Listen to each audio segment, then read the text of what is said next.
A Detroit mother is breaking her silence tonight after opening fire on intruders in her home. It is an alarming trend happening for months now in the city. And only on 7, Simon Shakette sits down to share her story and find out why she went out and got another gun. They were the gunshots caught by surveillance cameras and heard around the world. The 27-year-old mother of 2 small children opening fire after 3 teens forced their way into her West Side home.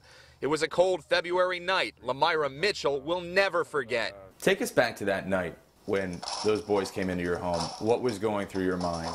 The sound was familiar, so, because it happened before. I do remember I told them I had a gun, and they replied that I didn't have a gun.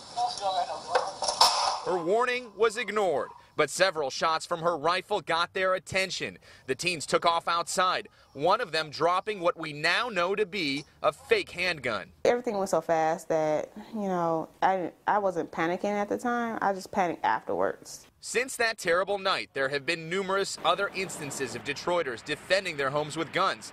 It's gotten national attention, and the chief of police has spoken out about the need for guns in the home. She certainly protected herself, her young children that were upstairs in the residence.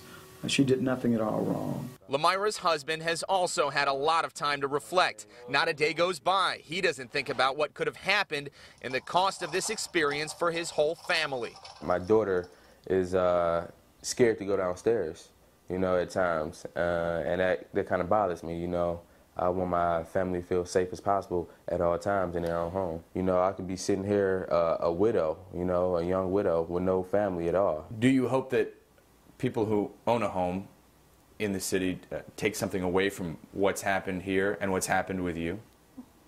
Yeah, absolutely. If someone's come up in your house, you have the right to defend yourself. I wouldn't want to take a life, but if it's a threatening situation, you just have to do what you have to do. But what could make this even harder in the long run is a failure of the justice system.